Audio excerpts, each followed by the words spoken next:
Now, 2 women will be sentenced later today for their parts in the murder of 16-month-old Star Hobson from Keighley in West Yorkshire. Star's mum, Frankie Smith, was cleared of her daughter's killing yesterday, but found guilty of causing or allowing Star's death to take place. Yeah, well, Smith's partner, Savannah Brockhill, was found guilty of Star's murder, and the pair will be sentenced this afternoon. The report from our Yorkshire and Humber reporter, Kevin Larkin, obviously contains content that some viewers may find distressing.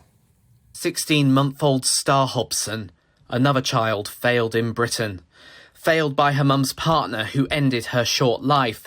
Failed by her mum, who allowed Star to be killed. And failed by the authorities, who didn't prevent her death. Star, do you love your mums? Do you love me?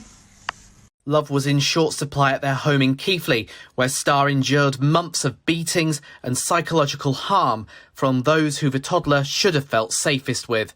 Star's mum, Frankie Smith, was cleared of murder at Bradford Crown Court yesterday, but the 20-year-old was convicted of causing or allowing her daughter's death. If you want to keep your kneecaps, I suggest you stop sending her them. She's with the #1 psycho. 28-year-old Savannah Brockhill, who ended Star's life less than a month after this video was taken. She was crying and then she stopped crying and then she was sick. And now she's just a little bit floppy, to be honest with you. Prosecutors described the punching, kicking and stamping to Star's abdomen, which ended her life in September last year. Jurors also saw CCTV of Brockhill hitting Star 21 times in 3 hours, moments after this was filmed, as Star sat in a car seat. This was just 8 days before her death. To me, she was just pure evil. Just can't believe she could do something like that to a baby girl.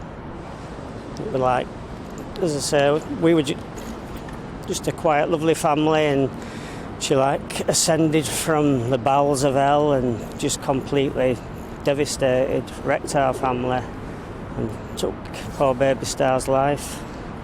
David Fawcett's partner Anita was one of 5 people who reported concerns to social services. Once again, questions are being asked of those whose job it is to protect children. Questions have absolutely got to be asked of Bradford Council's children's services in this case, because what we saw was the great-grandmother and indeed others expressed their concerns well in advance of this horrific murder, expressing their concerns to Bradford Council's Children's Services, and yet nothing was done. And that's why I really do feel that there has to be a change in leadership at the council. I feel that this is the last straw. We have a struggling children's services at Bradford that has gone on for far too long, and things have absolutely got to change and questions have got to be asked, because this is neglect by the Children's Services Department at Bradford Council. The Labour leader of Bradford Council, Susan Hinchcliffe, said, "Star was let down and we all want to know if anything could have been done differently. It is essential, therefore, that lessons are learned from Star's terrible death so that we can better protect our children." A local child safeguarding review into Star's death will be published next month. It comes less than a fortnight after the stepmother of Arthur Labinjo Hughes, Emma Tustin, was found guilty of his murder. Star's death will feed into the review ordered after Arthur's death by the government.